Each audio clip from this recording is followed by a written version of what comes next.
What's up guys, welcome back to another video. Before we start the video, I just wanted to let you guys know that I may seem a little less energetic than usual, and that is mostly due to the fact that I just started college full-time like 2 weeks ago. So I'm taking 4 full credit college classes, and I'm also working full-time while still trying to maintain a consistent upload schedule for this YouTube channel. So yeah, if I do seem a little less energetic than usual, that's why. Don't think anything else is going on in my life or anything. I'm perfectly fine. It's just I am just a little tired from all this shit that I've been working on. But yeah, let's just get straight to the video. Alright, so before we start the video, I just want to let it be known that I am completely out of touch with the TikTok world. I do not pay a lick of attention to what goes on in TikTok.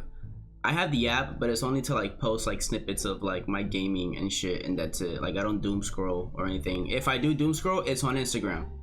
But TikTok, I really just don't get on it, bro. So this was the TikTok surgeon situation gets worse. I don't know who the surgeon is, but I guess we're about to find out. So I got a tip from a viewer regarding my I investigated TikTok's scariest surgeons video, and this is what they said. Hey man, I saw your video about the plastic surgeon. I got more of a lead for you. The situation is worse than you think. First of all, I am native Chinese, so I understand the captions and the clips you found about Dr. Li Feng. I googled it up in Chinese, and it led me to his Chinese website, Li Feng Facelifting, and it's misleading. They named their business in a way that sounds like they're a plastic surgery department within a legit hospital. But the truth is that they're not affiliated with anything. This is a report of them being caught injecting people with expired medicine. This is a website that shows the owner of their company is under legal trouble. My guess is they're a group of unlicensed doctors who got in big legal trouble for their practice in China, probably deep in debt and looking for some quick cash to pay for it. They got blacklisted in China, so they reached out to foreigners. Okay, wow, that was a lot served to us all at once. Holy shit. So I'll break each of this person's claims down to simple terms. Number 1, Dr. Feng is not affiliated with a real plastic surgery department. Number 2, Dr. Li Feng's team has been caught injecting people with expired medicine. Number 3, they are currently under legal investigation. That's like when them females get those BBLs, bro, and they get injected with like, what's that called?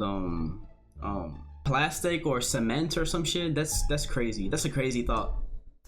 I have my sources ready, and I'm excited to present you guys with the information that I've learned. Also, if you haven't subscribed, we're almost at 2 million subscribers. You don't have to. I'll earn your subscription by the end of this video. With that being said, let's get started with the topic.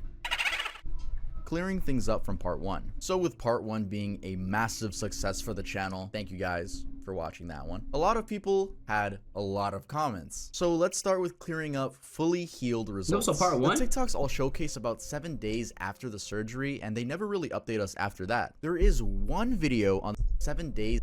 Oh my god, bro. Whoa.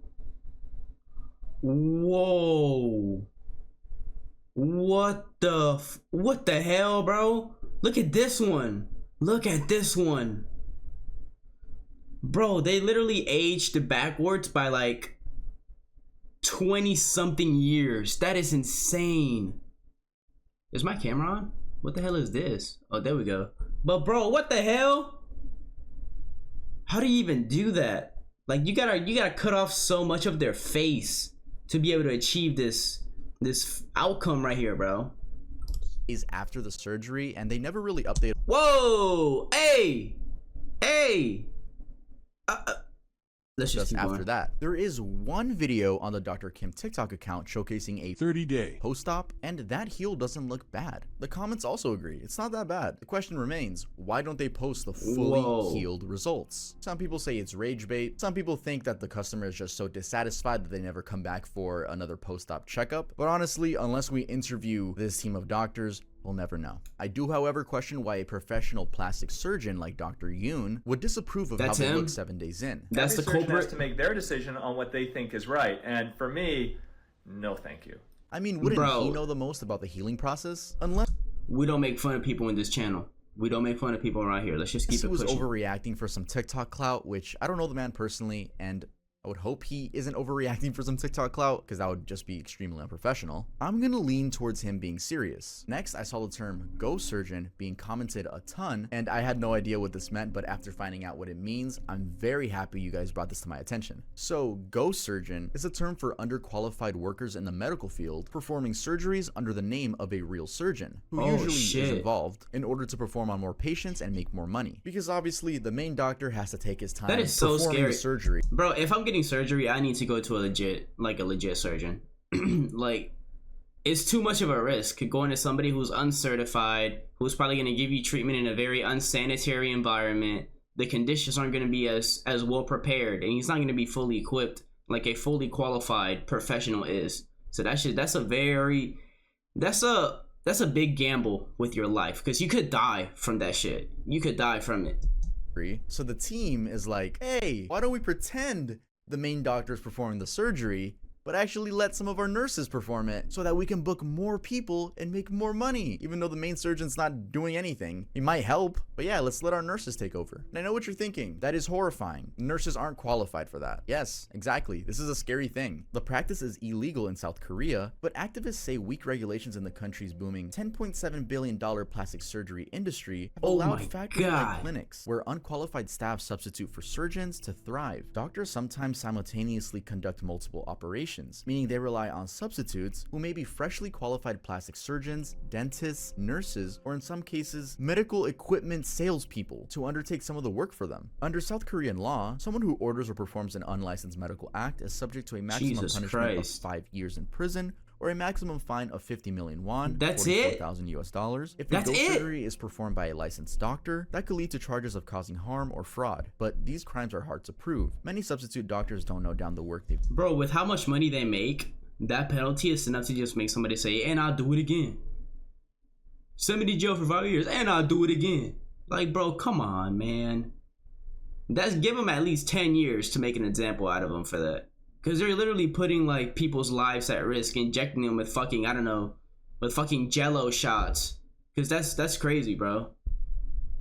They've done, and many clinics don't have CCTV cameras. And even once the cases get to court, ghost doctors rarely get heavy penalties, which emboldens clinics to continue with the practice, lawyers say. So yeah, I wasn't kidding when they get the nurses to fill in sometimes. And apparently sometimes dentists. Imagine a dentist performing your plastic surgery. So this is the case for South Korea. We need to find out the laws pertaining this in China. According to english.gov.cn, when talking about China strengthening the regulation of beauty surgeries, such operations must be done at qualified institutions by licensed medical staff, and no organization or individual is allowed to do such businesses without due qualifications. As they should, bro. Those surgeries have led to death, with one specific story coming from South Korea. In 2016, a 24-year-old man named Kwon Dae-hee underwent jawline shaping surgery. The procedure involved the doctor removing bone in order to complete the look of a sharp jaw. At 12:56, the plastic surgeon who was supposed to be performing the surgery enters the operating room and begins cutting Kwon's jaw. About an hour later at 1:59, that same doctor leaves the room and comes in with the ghost surgeon. They switched a couple more times, and Kwon was even left in the operating room without doctors, just nurses, for 30 minutes. At 11:27 p.m., the clinic called emergency services and Kwon was transferred to a university hospital. Sadly, Kwon died 7 weeks later. His brother described his head bandage to be seeping red. His family launched a civil case against the clinic, accusing it of negligence for failing to explain the dangers of the surgery and failing to take proper measures to save its patient. And in May of 2019, the family won damages of 430 million Korean won, which is $381,000, based on the assumption that if Kwon had lived, he would have worked until age 65, earning the average manual worker's income. I included that story to show you guys the dangers of ghost surgery. I didn't know. I didn't know that's how they calculated, like, the amount of money that you got back from, like, a family member dying or whatnot. Maybe that's a South Korean thing where they just, like, calculate how much money he could have made by the age of 65 and gave you that. But even so, 365K by the age of 65. I'm pretty sure he would have made more than that, especially since he was in the military over there. But anyway, that's above my pay grade and beyond my knowledge, so. I think this is what Dr. Kim's team is doing? Possibly. And the last thing I want to clear up about part 1 is this Dr. Jae-hoon Kim account that a Spanish video claims is the Dr. Kim from TikTok. Now, this man seems to be located in South Korea, not Shanghai, China. Either he's now operating in China, Dr. Lee Feng's team is impersonating him, or he's involved in some way. They couldn't have coincidentally chosen the Dr. Kim name because in older videos on that TikTok page, the watermark says Kim Jae-hoon. Okay, now that we're all caught up to speed, let's talk about Dr. Lee Feng's team being under legal investigation. LeeFengLapi.com. This is Dr. Lee Feng's got a website now? Working website. This is where he posts his plastic surgery results, which just... Oh my god, bro. Look at this again. It's like their faces just look so stretched out. I think the most normal looking one is Probably this one. This is probably the most normal looking one. Yeah, this one. I mean, they all look like this one looks kind of, yeah, I'm not even gonna make fun of them, but yeah, you know what I'm trying to say. But damn, bro. Like on the TikTok, they aren't fully healed. 头不动啊，姐来自哪里？今年多大了？ Bro, like, you literally just got out of surgery. What are you doing making a video right now? You can see the stitches right here of your face getting stretched the absolute fuck out, bro. Like, go to sleep. Take a nap. Holy shit. 做的额头加中下面部大拉皮，今天第几天？8天。说效果满意吗？姐今年多大了？50岁。好，我们做了什么项目啊？眼大拉皮。那我们今天第几天了？第7天拆线。说效果满意吗？很满意。说是哪个医生做的？李峰院长，他做的真的很好。 She can barely talk. I mean, this just goes against the theory that they're only using this as rage bait. It seems like the 7-day results is their go-to post-op footage for anything, even on his website. This is what he's proud of. Though it's all in Chinese, I did use the Google Translate tool. In the About section, we can find their contact number and address. Keep this name in mind, Huzhong Medical Beauty Clinic. Now, copy and pasting it into a search engine will lead to many results, but right now, we're going to be focusing on the first one, CIOpharma.com. For context, CIO Pharma is a professional organization in China that provides— Bro, you gotta give it to Tuv, bro. His investigative skills are insane, bro. You gotta give it to him. Party services throughout the pharmaceutical lifecycle. Anyway, back to clicking the first thing that pops up when you look up their address, and that in parentheses, which I'm gonna assume is their other clinic name. And why do I say other clinic name? Well, they've gone by other names, and we're gonna get to that later in the video, but it's there. I mean, I don't know how many times I'm gonna have to point at that it's in his About section, so we're gonna use that as our starting point. Anyway, guess what comes up when you look that up? Well, a record regarding the use of inferior drugs by ding ding ding, Shanghai Huzhong Medical Beauty Clinic, allegedly. I'm going to be using the word allegedly a lot just to be safe. So reading through this, we would find out the following. On October 25th, 2022, law enforcers conducted an on-site inspection and found that 7 bottles of penicillin for injection and 5 bottles of glutathione for injection had expired. The client held a valid medical institution practice license. They were fined 160,000 won, which is $22,549 US. That's it, bro. Cents. Now, that's insane. Holding expired medicine for what reason? I'm sure all professional hospitals are required to throw out expired medicine right when they expire. But the only thing that throws me off is 1 digit. You see, it's almost the exact same address. The only thing different is that 6 is a 7 and vice versa. But for now, let's keep looking through links that pop up when you look up the Chinese version of the name. Zhuanlanzihu.com, a website showcasing a preview so of are these people just making different websites to kind of like throw off anybody who could possibly be trying to hunt them down? Is that what I'm getting, or am I just too dumb to kind of wrap my head around what's going on at this moment? Election written by 3 lawyers at a law firm in Beijing. Shanghai Huzhong Medical They're trying to stay Clinic 2 steps Co. ahead. Ltd. is suspected of commercial bribery. Commercial bribery is when an employee of a company is selling things like, for example, let's say data records, for example, which they aren't supposed to be selling to an unrecognized entity. That would be commercial bribery, as they bribed you with money into giving them information that your company isn't selling. Again, this doesn't go into any specifics due to it being a preview, and again, I must say, allegedly. shcn.gov.cn. Huzhong Medical Beauty Clinic appears on a list named Person Subject to Execution for Breach of Trust in 2022, Legal Persons, twice, both for December 14th of 2022. Ooh, so they've been caught. This website seems to be the real deal. This is the district government website in the city of Shanghai. Here's a little note from the viewer that sent in this tip. His name is Nico, but I will say you should take this with a grain of salt. I am not familiar with the Chinese credit system, but it's not like what the meme says. From my understanding, if you are being sued by someone and you have to pay them, the court might restrict you on spending your money on luxury things, such as buying a car or traveling. Now, I mean, that makes sense, because if you owe somebody money, what the fuck are you doing buying a damn Rolls Royce when you owe me, what, 10K for some damage that you caused to me and my family, bro? Like, it makes sense. It's a justifiable law. Website that is also a result of looking up the clinic in its native language, which is obviously Chinese, qcc.com. This website is an enterprise credit inquiry system, a database to look up a company's history and other information, though we need a login to view more, as it requires a Chinese phone number to register, which neither Nico nor I have. Though we did get a little preview, and if we hover over former name, we see two names pop up: Shanghai Baihe Medical Beauty Clinic Co. in 2018 and Shanghai Xinyan Medical Beauty Clinic Co. from 2018 to 2020. Multiple name changes, huh? We can also see that they apparently have 8 administrative penalties and several red numbers next to titles such as judicial cases 149 and dishonest information 44. Man. Now that we have these two previous names, what were the other ones? Judicial cases, dishonest information. Bro, that is the last thing you want to hear from any medical center. Dishonest information. Like, people go to you to like get healed and you're giving out dishonest information. Judgment, document, final case. Okay, I guess this is the one we're looking at, this and this one.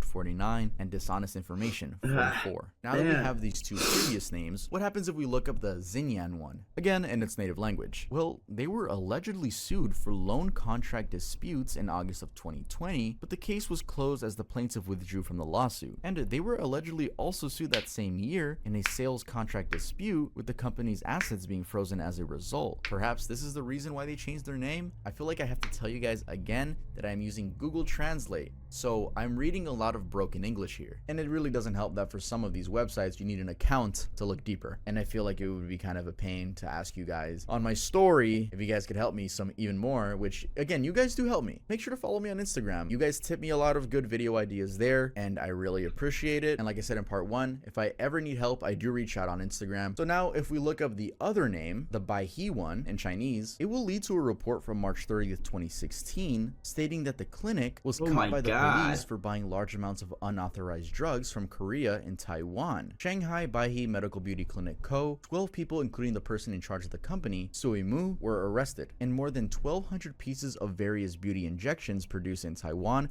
and South Korea were seized. After investigation, the criminal suspect Sai and others have rented Ho Co. The total amount involved in the case was more than 3 million won. Okay, let's just take a breather. Let's take a breather real quick. Those were all of my sources that I wanted to bring to your guys' attention revolving the TikTok plastic surgeries. Now let's go back to the claims that I mentioned in the intro of this video. Is Dr. Li Feng affiliated with a real plastic surgery department? According to CIO Pharma, the client held a valid medical institution practice license. So, allegedly, yes. Actually, looking back, I meant to say allegedly no, because we don't know about the quote-unquote real department. For some reason, I thought the question was asking if he was licensed. So, yes, he's licensed, but no, it's not a quote-unquote real department that he works for. Okay. Number 2, has Dr. Li Feng's team been caught injecting people with expired medicine? No. But they have been caught being in possession of expired medicine. Maybe they have injected people with it. We don't know that. 3, are they currently under legal investigation? That is one I cannot answer. I mean, really, we don't know if the cops over in China are investigating them now. I feel like at this point, if all of these documents are true, and I wasn't just reading the broken English and got a lot of misinformation, I don't even know how they're still up and running. But it seems like they have like a slap on the wrist type of way to deal with this, at least in South Korea. I mean, we read that someone who orders or performs slap on the wrist, bro. They literally just give them 5 years and like a 44. Yeah, look, 5 years and a $44,000 penalty. Like, bro, an unlicensed medical act is subject to a maximum punishment of 5 years in prison or a maximum fine of $44,000. Like, that is horrible. And again, do I think that Dr. Kim is running some sort of ghost surgeon operation here? I'm not gonna answer that one. Allegedly, I don't know. No, I really don't know. The reason I can't really give you guys a solid answer is because the dates of the post-operation videos on his website were all posted around the same couple of days. I just don't know. It doesn't say like, I finished the surgery today and we're posting it today. I don't know the time frame of each of his surgeries. But what did we learn here, guys? Never get a plastic surgery that's promoted to you on TikTok. How about that one? I was gonna say never go to China for plastic surgery, but I feel like some people are just still gonna do it just because it's cheaper over there. Well, y'all, there you have it. Like I said before, I had no idea this happened or was going on because I'm not really that involved into TikTok as maybe I should be, maybe, to keep up with some of these news. But guys, when it comes to stuff like this, please just go the safe route. It may be way more expensive. Not maybe. It will be more expensive, but at least your health is not on the line and you're not on the brink of death because your surgeon like uses like products he's not supposed to be using. But I really just wanted to react to that video. It popped up on my feed and I found it very interesting. It happened a while back, but either way, I still wanted to watch it with you guys. If you guys liked the video, like and subscribe for more. I will leave the link down to Tuve's YouTube channel down below, and the link to the video below as well. So make sure you check that out. I will see you guys. Peace. Love y'all. Bye.